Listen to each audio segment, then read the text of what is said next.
sua Bíblia aberta no Evangelho de João, capítulo de número 4. Vamos entender o que Deus pôs no meu coração para essa noite. Evangelho segundo escreveu João, capítulo 4. Eu quero destacar o versículo de número 23. Eu quero olhar sobre o tema adoração. Vamos lá. João 4, 23. Quem achou, diga eu achei. Assim escreveu João: mas vem a hora, e já chegou, em que os verdadeiros adoradores adorarão o Pai em espírito e em verdade, porque são esses o que o Pai procura para seus adoradores. Assentai-vos, queridos. Eu tenho uma palavra para essa noite e eu gostaria de consubstanciar-me dentro dessa expressão dita por Jesus quando ele encontrou ali no poço de Jacó, encontrou a mulher samaritana. À guisa de introdução, o capítulo 4 de João talvez seja um dos capítulos mais exauridos, não é? Eu quero crer essa noite que não tenha nenhum dos senhores que pregam, não tem nenhum das senhoras que pregam, que já não tenha tirado algumas lições que perpassam o encontro de Jesus com a mulher samaritana. O Evangelho de João, ele é bem diferenciado, porque o Evangelho de João, ele não foi escrito para uma determinada nação ou para um determinado povo. Quando você estuda Mateus, Mateus escreve para os judeus. Quando você estuda Marcos, Marcos escreve para os romanos. Quando você estuda Lucas, Lucas escreve para os gregos. Mas quando você estuda João, João escreve para todos aqueles que iam crer que Jesus é Filho de Deus. João não tem um público-alvo. Ele quer mostrar a divindade de Jesus e o poder sobrenatural de Jesus. O Evangelho de João é o Evangelho dos 7 milagres. Claro que Jesus, ele fez muito mais de 7 milagres, mas João, ele fez questão de registrar apenas 7, começando na água transformada em vinho e terminando ali na ressurreição de Lázaro. Quando você pega do capítulo 2 de João até o capítulo 11, você verá 7 milagres. Jesus transformando água em vinho, ele curando o filho do oficial, ele andando sobre o mar, ele multiplicando pães e peixes, ele curando o paralítico no tanque de Betesda, ele curando o cego de nascença no capítulo 9, e no capítulo 11 João fecha a sessão dos milagres falando da ressurreição de Lázaro. Interessante que de todos os milagres que Jesus fizera, olha o que eu recebo. Nós não conhecemos o nome daquele casal de Caná. Nós não conhecemos o nome daquele rapaz que Jesus curou no tanque. Nós não conhecemos o nome do cego de nascença. Mas quando se chega no milagre de Lázaro, a gente começa e entende que Lázaro é chamado pelo nome. O único dos 7 milagres que nós conhecemos o nome é Lázaro. Por quê? Porque os amigos de Jesus são chamados pelo seu nome. Aleluia. Não, você não entendeu, eu vou explicar melhor. A Bíblia diz que Lázaro era amigo de Jesus e Jesus era amigo de Lázaro. Eu vou falar até você entender. Jesus era amigo de Lázaro e Lázaro era amigo de Jesus. E Jesus não deixa o amigo na prova, ele vai, ele socorre, ele abre, ele faz, ele governa, ele realiza, porque ele socorre quem é amigo dele. Ele socorre quem é amigo dele. Então, o capítulo 4, escute o que está no meu coração, fala-nos do encontro de Jesus com a mulher. Algumas verdades precisam ser aclaradas aqui. Primeiro, olha só, pastor, quando Jesus diz que o Pai procura os verdadeiros adoradores, o verbo procurar em português significa que os adoradores estão escondidos. Eu só procuro uma coisa porque eu tenho uma necessidade de achá-la. Mas quando eu vou no grego, se tu não entendeu, eu vou embora. Quando eu vou no grego, quando a Bíblia diz que o Pai procura, não é que os adoradores estão escondidos coisa nenhuma, porque quem é adorador se manifesta. Quem é adorador se manifesta. Não. Vou falar só para esse lado. Não quero mais conversa com vocês. Vou falar só para esse lado. Quem é adorador não se esconde. Quem é adorador levanta a mão, diz: eis-me aqui. Ele adora, ele glorifica. Eu vejo as pessoas pregando assim. Não sou de crítica, mas se ofende a Bíblia, eu vou criticar. Existem pessoas pregando assim: porque há uma escassez de adoradores, porque o Pai procura. É só ir no grego. Procurar no grego significa que o Pai sabe aonde achar. O Pai sabe aonde eles estão. E eita, agora eu vou falar, não quero mais falar para esse lado, eu vou falar só para esse lado.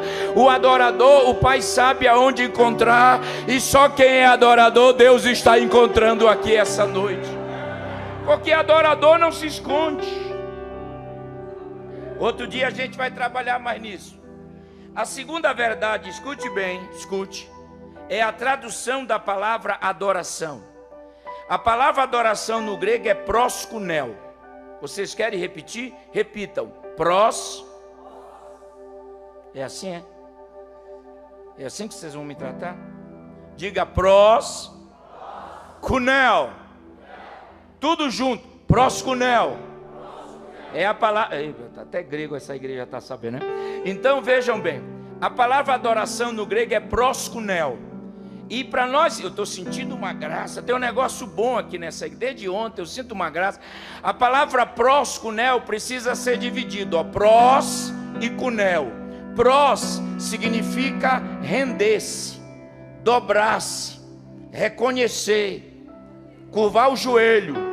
Eu não sou, eu não tenho, eu não faço, mas Ele é, Ele tem, Ele faz. Eita! Merias!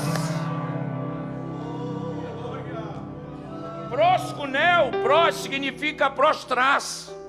Então, quando se adora, se rende. Vou falar porque eu vou embora. Ninguém adora de cara feia. Ninguém adora assim, levanta a mão. Não, isso não é papel de adorador. Adorador se rende, se entrega.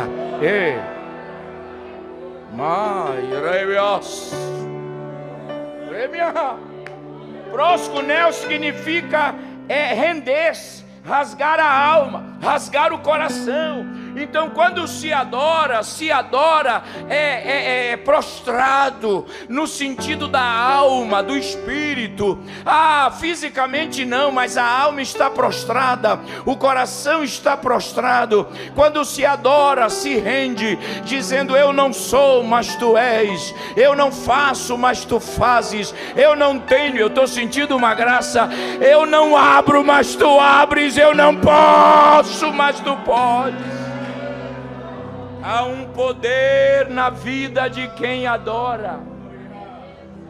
E a palavra kunel significa ir em direção a quem é maior. Eu vou embora. Então, quando eu cito uma graça, quando a Bíblia diz que os verdadeiros adoradores se prostram em direção, não quero ofender ninguém, não é a mensagem, mas quando a gente vai adorar, a gente vai em direção a alguém que é maior.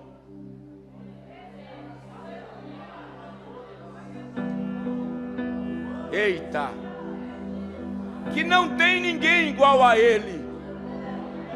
Reias,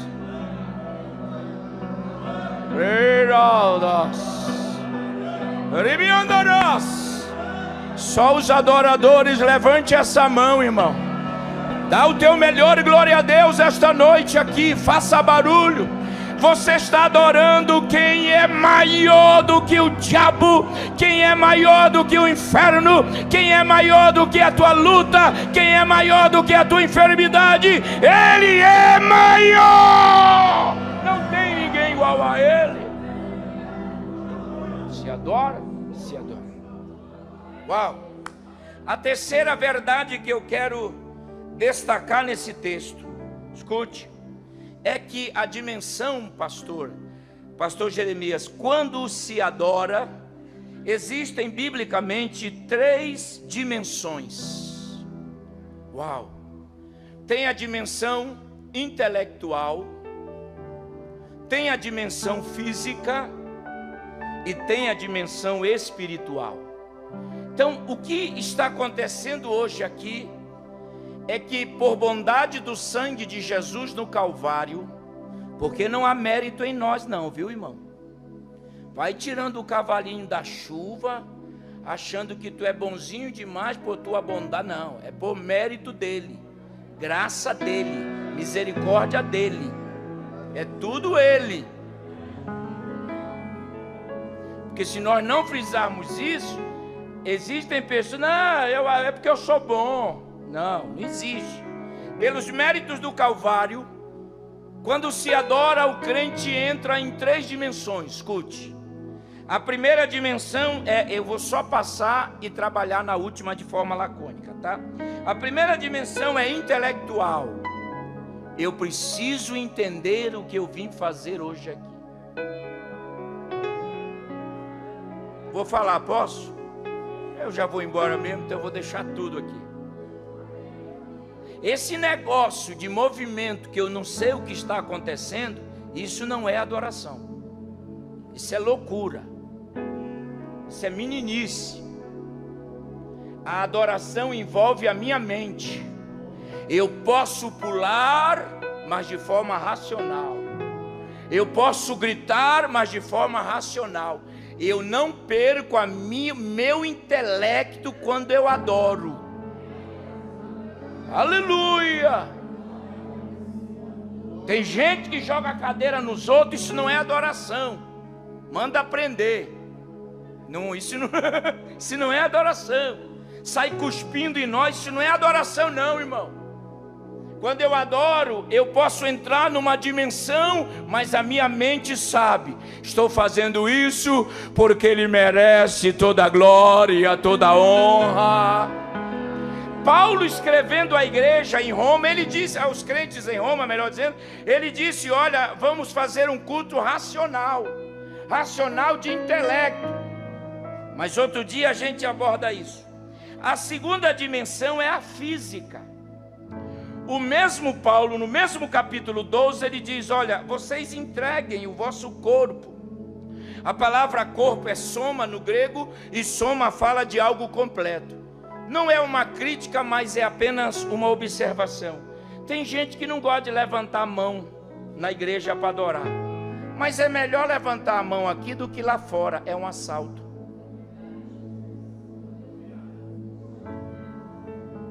Vou embora. Vou rasgar agora. O camarada, não, pastor, o senhor tem que entender que o meu temperamento é caladinho mesmo. Eu adoro para dentro. Eu nunca vi adorar para dentro, irmão. O rio, ele é de fora para dentro. Mas não é verdade que você é muito caladinho não, porque quando termina o culto lá embaixo, blá blá blá blá blá blá blá blá blá blá blá blá blá blá. Nada de glória agora, né? Quando aperta, eu já vi, quando aperta aqui os irmãos pulam, né? Não, pastor, mas quando é para falar do outro, meu irmão, faz até uma mensagem. Viu como ninguém dá glória agora? Então o teu problema é com adoração. Envolva o teu físico na adoração, meu irmão. Levanta a mão, levanta as duas. Rebadorias. Você é templo dele, aleluia. Eu estou sentindo uma graça. Então tem gente que diz, mas para que levantar a mão? A Bíblia diz, levantando a mão sem ira, sem contenda, aleluia. Envolva o teu corpo na adoração. Até agora tudo bem, vamos ver daqui para frente. Por favor, me entendam. A terceira dimensão da adoração é espiritual. E biblicamente, eu provo, biblicamente, só se pode adorar a Deus quem tem o Espírito Santo. Não vem com... eu detesto o crente que diminui a igreja dizendo assim. Camarada chegou com... Vocês imaginam, né? Eu fiz mais de 300 viagens esse ano. Eu falo há mais de 30... Estou para 32 anos falando. Você imagina o que eu já ouvi. O irmão chegou comigo e disse, o senhor sabia? Eu digo, não sei. Mas tu tá louco para falar, fala, né? O senhor sabia que tem ímpio ou... alguém que não é crente, que adora a Deus melhor do que muitos crentes? Eu falei, é mentira sua. Você está mentindo. Me dá base bíblica para isso. Aí gaguejou. Eu digo, não tem esse versículo que na Bíblia não. O crente pode ser o mais fraco que for.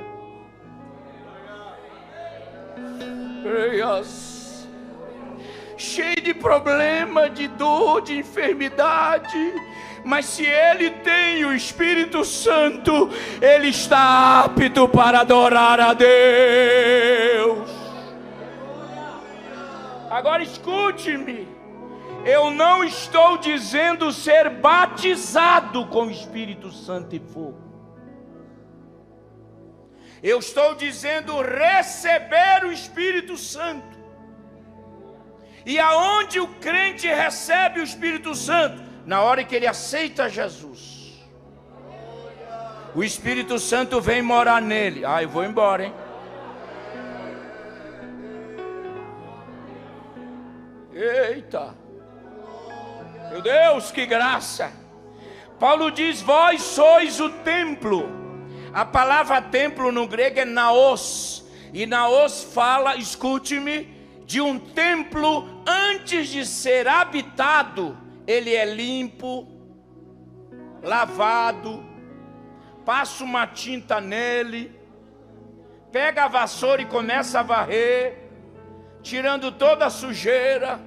Eu já tinha dado glória a Deus na hora que eu falei de pintar, mas tudo bem. Aí o dono do templo diz, mas que trabalho? Alguém olha e diz, mas que tanto trabalho é esse? Aí o dono do templo diz, é que eu vou colocar o meu espírito na vida dele. Quando você aceitou Jesus, olha, se tu não entendeu, vai aí. Quando você aceitou Jesus, o sangue veio e deu uma limpada em você. Limpou a sua alma. Deu uma lavada.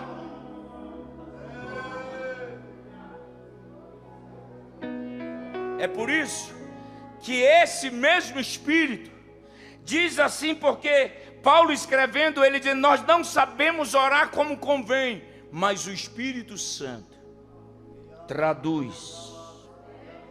Fala sério. E se não fosse ele, gente? Diga aí para mim. Onde você estava hoje se não fosse ele? Porque os amigos somem às vezes, desaparecem. Aquelas madrugadas terríveis. Mas lá está ele. Lá está ele. Aleluia. Telefone não toca, mas lá está ele. Ai. Aleluia. Aleluia. E quando tu pede ajuda, ninguém, é porque é o momento seu com Deus. Ei, eu estou sentindo uma graça. Quem sente? Ei, Rabai, levante essa mão, eu tenho algo profético. Aleluia, adora a Deus, porque Ele está contigo, Espírito Santo. Chore mesmo. Eu já vi que essa igreja é bem quebrantada. O povo aqui chora. Aleluia, aleluia. Ele não vai te abandonar. Por isso adore. E adore mesmo fraco, adore forte, adore cansado, adore não, adore desanimado, adore animada. Não interessa. Adore a Deus. Na dimensão espiritual. Não podemos deixar, irmão, quem está falando aqui, eu não sou o pastor da igreja, mas quem está falando aqui, alguém conhece a igreja? Pastor Jeremias, obreiro. A pior coisa que tem é numa igreja fria, gelada. Só para que você tenha uma ideia, eu tomo insulina há muitos anos. A minha pressão é 23/19. Você nem imagina o calor que eu estou sentindo, eu estou com vontade de correr. Agora, com todo esse problema, aí vai pregar numa igreja gelada, uma igreja fria, obreiros que não dão glória a Deus, pastor, tem mais uma confusão, né? Não tem problema. Pastor presidente que não dá glória, fica lá só preocupado com as coisas humanas. Aí a gente carrega a igreja na costa, pastor Jeremias. Aí chega no hotel cheio de dores, cheio de calombo. Ainda tem um infeliz dizendo: a igreja é o culto frio. Culto frio para você que não deu glória, mas para quem é adorador o culto é bom. Para quem é adorador o culto é maravilhoso.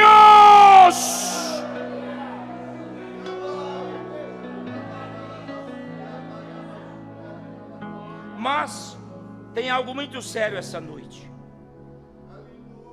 O próprio Jesus, que ensina a mulher a adorar, ele era um adorador. Vejamos isso em Mateus 26. Como é o nome? Cadê a menininha? Não está hoje? Está lá atrás, né? Mateus 26, escute. Olha onde Deus vai nos levar. Mateus capítulo 26 e o verso 30. Jesus ensina a mulher a adorar. Mas Jesus era um proscunel, ele era um adorador. Olha o que o texto diz assim, ó, Mateus 26, 30 diz: e tendo cantado um hino, saíram para o monte das oliveiras. Pastor Jeremias, esse versículo me incomoda tanto, mas tanto. Aí você diz: como, pastor? O versículo incomoda? Incomoda. Eu sou pesquisador. Existem alguns versículos que me deixam incomodado. Aqui é a ceia. Jesus participa da ceia. E o texto diz que antes dele ir para o Getsemane, ele canta. Uau! Já como ficou melhor a ideia, né? Já começou a esclarecer. Getsemane, eu vou provar o que aconteceu lá. Mas antes daquela madrugada terrível, ele canta um hino. A palavra hino no grego é runos. E runos significa um cântico a Deus. Vou criar um probleminha, mas é um probleminha santo. Não se canta para nós.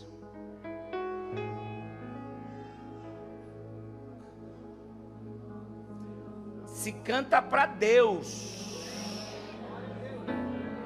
Porque quando canta para mim não é mais culto, é show.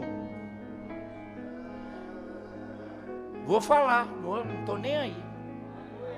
Quando se canta para Deus, Deus estende a sua mão, e é por isso que a gente se alegra, chora. Mas o primeiro alvo não é você, é Deus. Mas a maioria dos hinos hoje é para nós.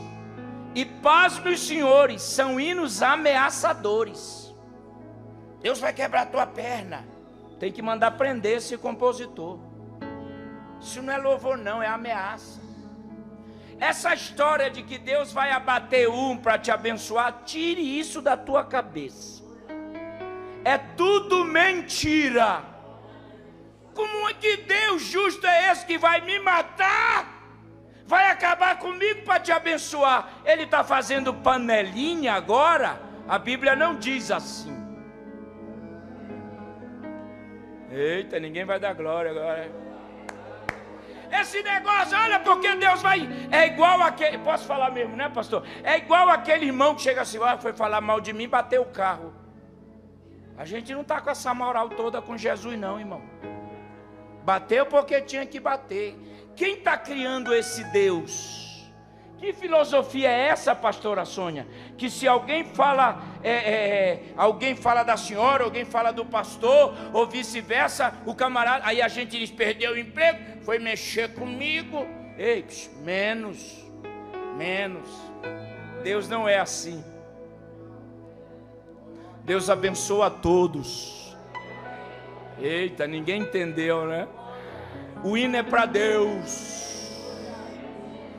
A santidade de Deus, os atributos de Deus, a grandeza de Deus, a graça de Deus, a misericórdia de Deus, as vitórias de Deus, irmão.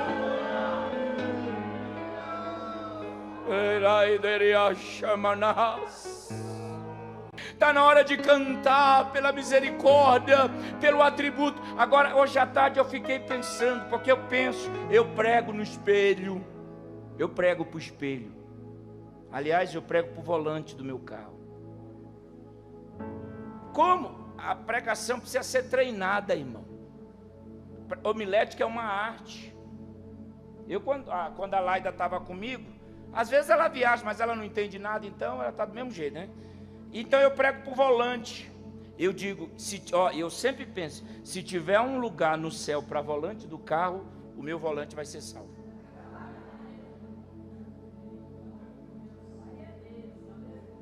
E eu digo, levanta a mão, pega na mão do seu irmão. Eu vou treinando. Eu treino no espelho. Eu só não gosto quando chega essa parte aqui. E você não mostra o meu quipá judaico aí. Não mostra essa careca. Olha só, irmão, que coisa feia, pastor. Não deixe chegar nesse nível. Não deixe. Mas chegará.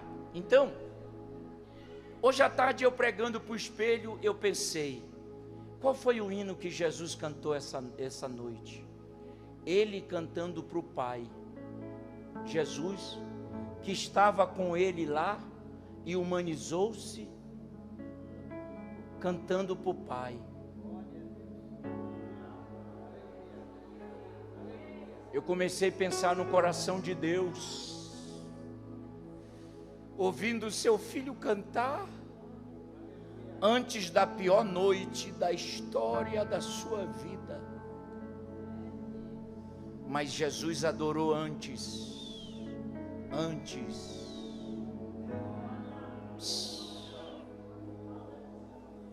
Eu comecei a acompanhar os passos de Jesus.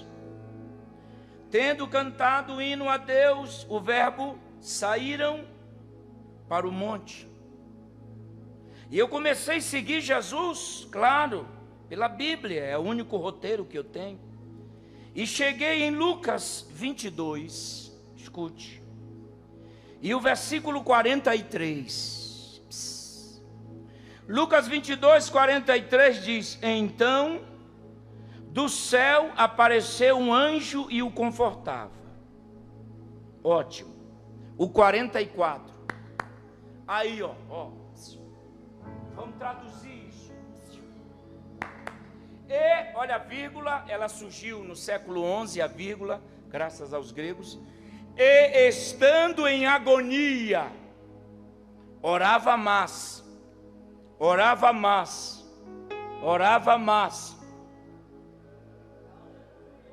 Como é que fazemos hoje? Oramos menos.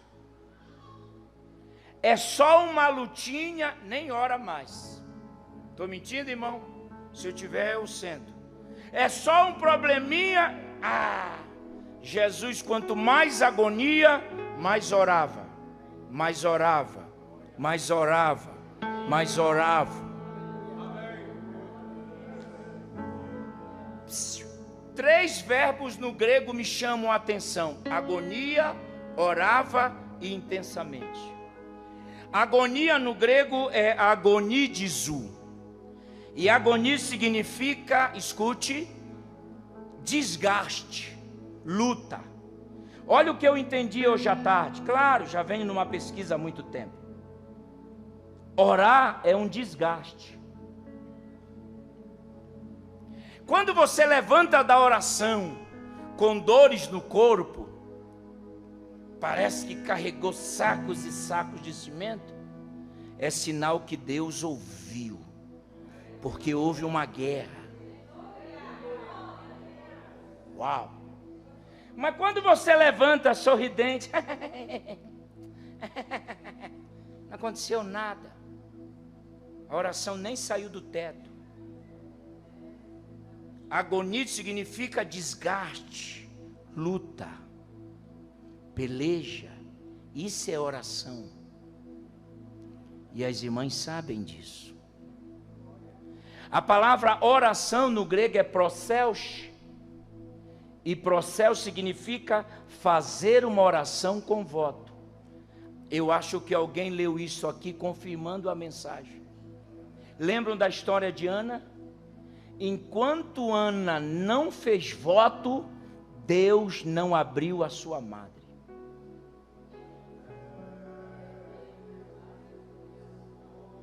Mas quando ela disse, se o Senhor me der voto, Deus diz, agora sim, ore com voto.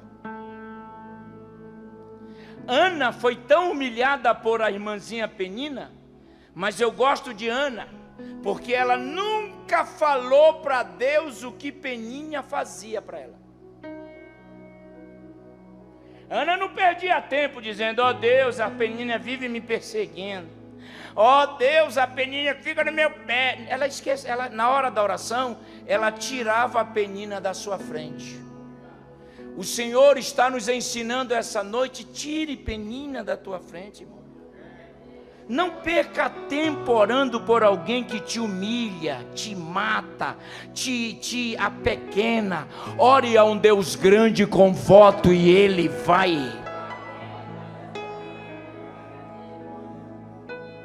Olhe bem, coloque mais o texto.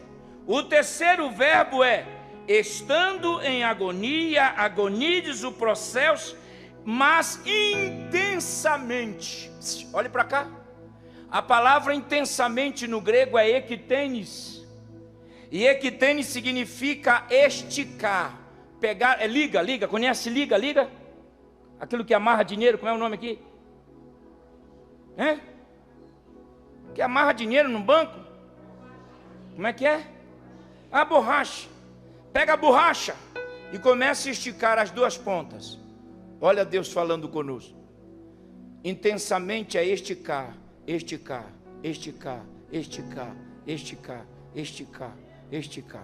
Já era para ter dado glória a Deus bem aqui, mas tudo bem. Esticar. Jesus foi tão esticado naquela madrugada, que o suor dele tornou-se em gotas de sangue.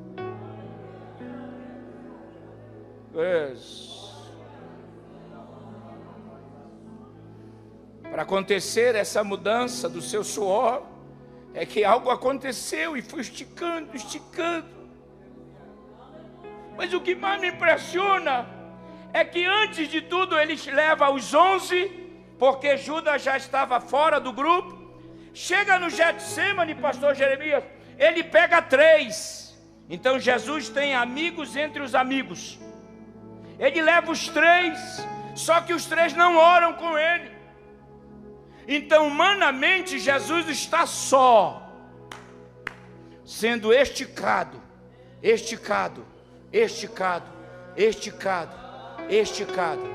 mas eu tenho duas verdades, e se tu não der glória a Deus, eu vou embora. A primeira verdade é: quem é adorador não vai morrer no Getsemane. Não está fraco, não está fraco. É para você explodir, para chegar lá em Campinas e amanhã a Laida me chamar de Júnior novamente. Deu para entender? Quem adora não morre no Getsemane.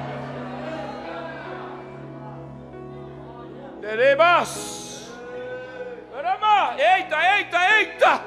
Opa, pega na mão do teu irmão. Eu não vou demorar muito não. Pega na mão do teu irmão e aperta, zanga ele, aperta a mão dele e diga aqueles que acham que tu vai morrer no Getsemane, não sabe que tu és um adorador nato, não sabe que tu adora, não sabe da tua coisa.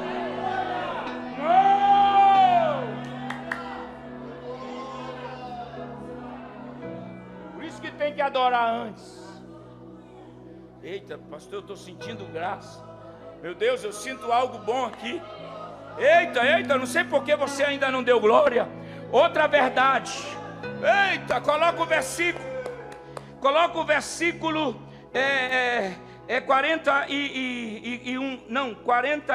43, melhor dizendo. Lucas 22, 43. Olha aí. A segunda verdade é que quando Pedro, Tiago e João estão dormindo, porque o problema não é com eles. Ei, não cobre. Eles não estão no nível que tu estás. Olha Deus falando aqui. Para de cobrar. Olha lá. O Pedro, Tiago e João não sabem. Eles não sabem da cruz, eles não sabem o que ele vai passar. Então Deus está falando: para de cobrar.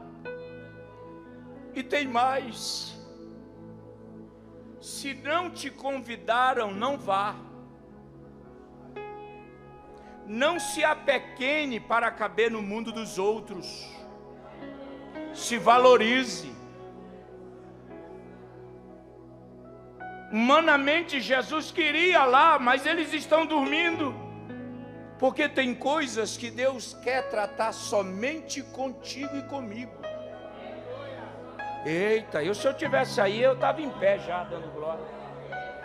Existem tratativas que é comigo e com você. Mas quando toda ajuda, olha, se tu não...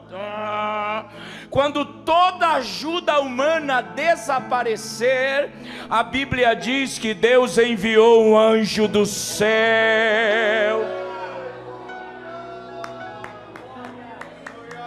Agora é para tu levantar a mão, até tocar no céu. Levanta a mão. E eu vou bradar aqui Catanduvas, e tu vai dar um glória a Deus para toda essa cidade, chamar a gente de louco. Quando a ajuda da terra humana falhar, o céu vai entrar em ação.